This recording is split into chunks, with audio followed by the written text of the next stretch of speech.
What's good, Fat Girl Squad? It's your girl Ty McQueen and welcome back to my channel. So today I have a requested video for you guys, a story time. And this is something I put in the community tab. I asked you, what did you want to know? Did you want to hear the story about why I chose not to go to Dr. Miami or why I didn't get a BBL? And it was pretty close, but about 54% of you said you wanted to know why I didn't go to Dr. Miami. So that's what I'm going to tell y'all today. So if you want to hear that story, be sure to stay tuned. But first, I just want to say thank you guys so much. Yesterday's video was a very emotional one for me, and I got so much love, so much support. You guys really came out in droves on here in the comments, my Instagram, my Snapchat, just offering me love, support, open ears. And let me tell you, I truly appreciate all of that. You know, the surgery blues is something that's very common but not really talked about, and I'm just glad that I'm able to have a platform in order to express how I'm feeling and have others understand. So once again, thank you guys so much. I love you guys. So if you are not a part of the Fat Girl Squad and you want to join, it is very simple. All you have to do is click the button down below and subscribe. I'm still stiff, so I can't do the whole dance, but you know, go ahead and subscribe. Also, if you can do me one more favor and just like this video to help out the algorithm. I gotta tell y'all the backstory so I can get to the Dr. Miami part, and then we can come forward to present day. Why I decided not to go with Dr. Miami as my surgeon. So let's say circa 2014, I think I probably looked the best I've ever looked. At that time, I was much leaner. I was like in the 160s. I worked out with guys all the time, so that's when I got into powerlifting. I was very strong, but I always had this pouch. And mind you, there was a time where I was like 147 pounds and I was real skinny. I didn't have any curves, no butt, no nothing, but I still had that pouch. And there is this misconception that when you lose weight, all you got to do is shrink down smaller and all your imperfections will go away. Well, guess what? I learned that that was not the truth. So my pouch from when I originally lost weight back in 2013, 14, and I would fluctuate between like 140 something to 160, but it didn't matter how small I was. If I was leaner, if I had a little more muscle on me, I still had that goddamn pouch and it was not going anywhere. And let me tell you, I was so insecure about my pouch. I have to make this confession.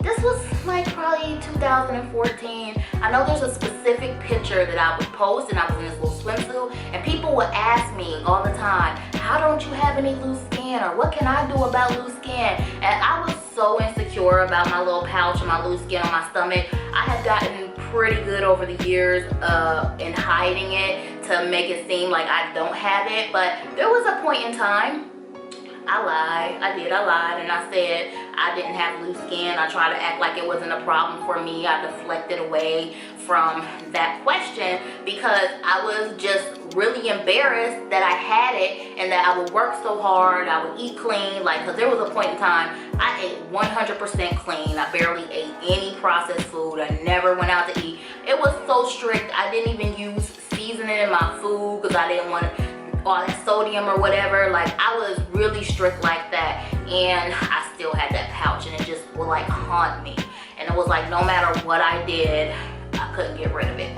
So let's go to like 2015 now, and if you were following me on Snapchat at the time, you knew how obsessed, what's that? Sorry. You knew how obsessed I was with Dr. Miami. I watched his snaps. I told everybody about Dr. Miami, and I made this, let me turn my volume down. But I made like this whole public thing about wanting Dr. Miami to be my surgeon, and I was at that time on my main page, which is Ty McQueen on Instagram. I probably had like, I want to say about 95K to 100K, somewhere around there. Not as many as I had right now, but Team Ty always been strong. Team Ty has always ride or die for me, and what I did was I basically had my audience bombard Dr. Miami every single day. I wrote Dr. Miami every single day. Email, DMs on Instagram. I had my audience like DMing him, calling his office, sending him emails. Like, he was not gonna know who I was. And Team Ty came through for me.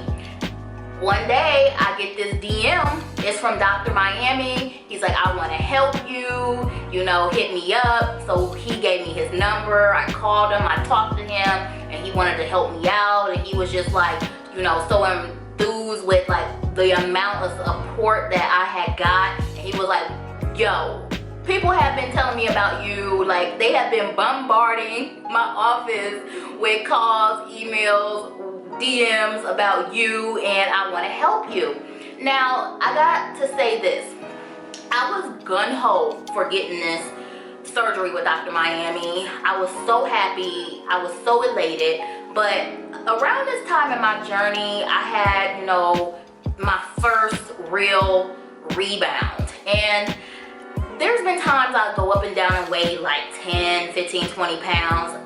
That to me is a normal fluctuation, because if I gain 10, 15, 20 pounds, it's only gonna take me a few weeks of just not eating crap or working out a little harder, and I can get it off like that. But this was the first rebound I had ever had at the end of 2014. I had went from somewhere in the 160s and it slowly started creeping up, and it got to about 215, 220. And I was starting to get bullied. I was being trolled. There was a specific person leading this hate train towards me. That's a whole nother story in itself that maybe one day I'll get into or whatnot. But somebody that I considered a friend, someone that had supported me, I supported them, I sent them lots of business.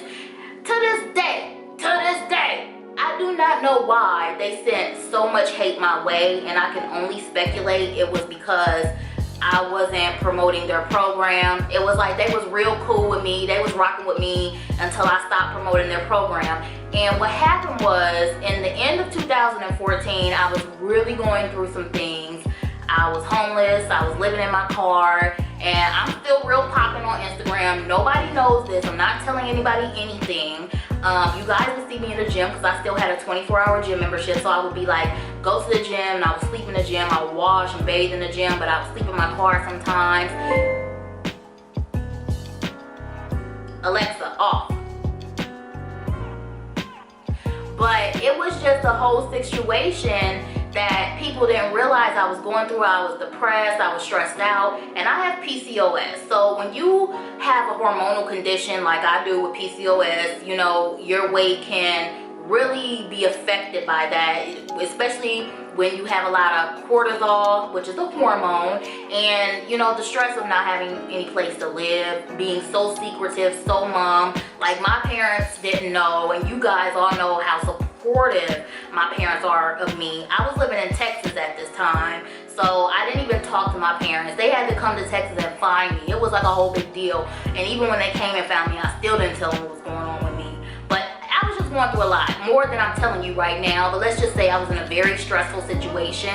I couldn't really eat the way that I wanted to, so I went from eating very, very clean all the time to I didn't have a kitchen because I was staying at hotels a few nights, staying in my car, living in the gym, you know, sleeping in the activity room, and I was eating like quick food. Like, I remember Burger King had 10-piece nuggets for $1.49 and a fry, and it was something simple because I had money, but I didn't have like an actual job. I was making money from the internet, so I was getting money coming in, but I couldn't find a place to qualify for because they wanted pay stubs and all that stuff. Shit that I just didn't have because I was an entrepreneur working for myself.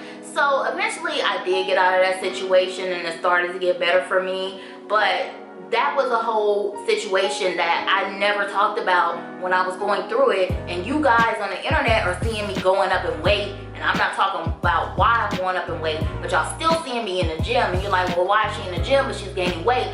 But either way, I had somebody who I would just log into Instagram every day and see just all these trolling, hating comments, and people would be telling me things that he was saying on his page and sending me screenshots about the shit that he was saying about me. And he literally was talking about me every single day, sending people to send hate to me every single day. And that played a lot into like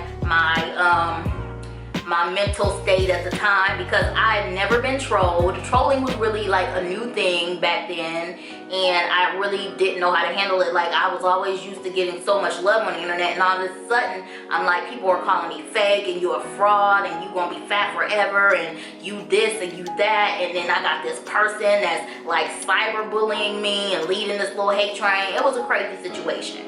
But that was the end of 2014. It did go into 2015. So when I reached out to Dr. Miami, I'm gonna be honest, it wasn't so much that I needed the surgery at that time, because I actually needed to lose more weight. It was really because I was just so tired of being cyberbullied. I was so tired of people talking about my weight gain and not focusing on anything else. And around this time is where I created the plus size trainer platform, and I created the phrase fat, pretty, healthy, and thick, because I had an individual telling me, oh, you're gonna be fat forever. And I was like, okay, well let's make it positive. Fat, yes, I'm pretty, and I'm working on my health, and I'm thick. So I turned that negative into a positive, and that's why we have this platform here today. But I ended up, you know, even though I could have went with Dr. Miami as an option then, where I was psychologically, I was not in the best mental space in order to get that surgery. And going through this process now, I wouldn't have been able to handle it. I really wasn't mentally equipped.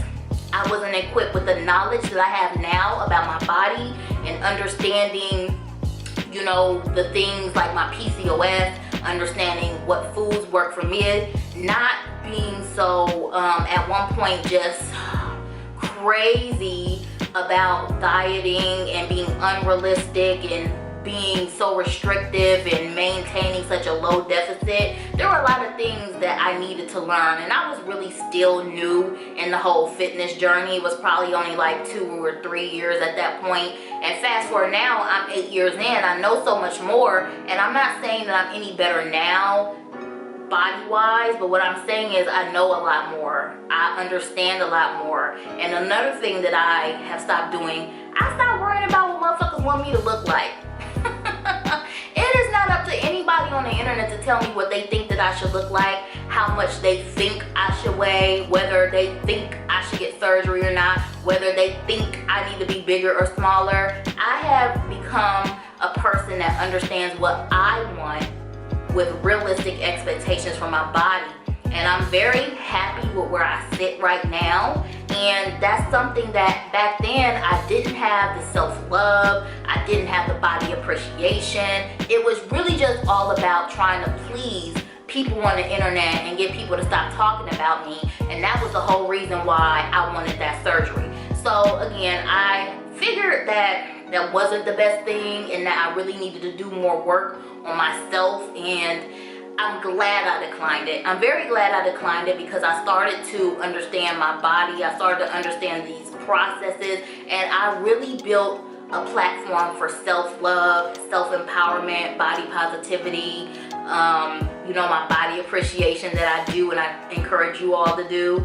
And so now, fast forward to 2019, I'm in such a better headspace mentally, physically, you know, and I'm able to now go forward with not relying on the surgery, but knowing that it's a lot more on me, because the surgery is only going to do so much. But outside of that, what are my habits? And it's not just about what I'm doing today. I got to think about my health and my wellness 20, 30, 40 years down the line. I want to live a long life as long as possible, and I want to be mobile, and I want to be as agile as I can be. I want to be as healthy as I can be in my later years, and it starts now. It starts with me taking care of those things now, and that's something I really want you guys to understand. You think about how you want to live in your later years. It's really going to be the habits that you are focusing on at this point in your life to make you have a healthier life in the long run. So keep those things in mind. But that's the only reason why I ended up not going with Dr. Miami, because obviously the offer was years ago, and then fast forward to today. I really liked my doctor that I went with, Dr. Mignon, and I do not have any complaints. Going to DR, I do not regret going to DR. It was so cost efficient. It was so cost efficient. I had a great doctor. I had great nurses at my recovery house. The whole experience that I had was so positive, and I couldn't have asked for anything better than what I got. So in conclusion, I have no regrets not going to Dr. Miami. I think he does amazing work. I still follow him. I still watch his snaps and everything. But knowing what I know now, especially with medical tourism and going to different countries and being able to afford the same work that Dr. Miami charges $15,000, $18,000, $20,000 for, I can go to a reputable, certified doctor in DR and get all that same work for like 10 grand, maybe even less. So it's really up to you what you choose, whether it's a stateside doctor or a doctor abroad. But just know, at the end of the day, make sure that you are comfortable with your decision, you've done your research, and that your doctor is someone that you can put some faith and trust into, that, you know, the process is going to work out for you like it worked out for me. So that's it, guys. Hope you enjoyed the story. If you have any questions, comments, or concerns, please be sure to leave them below. Also, remember, if you are not subscribed, considering hitting that subscribe button, like the video, and I will catch you guys next time. Bye.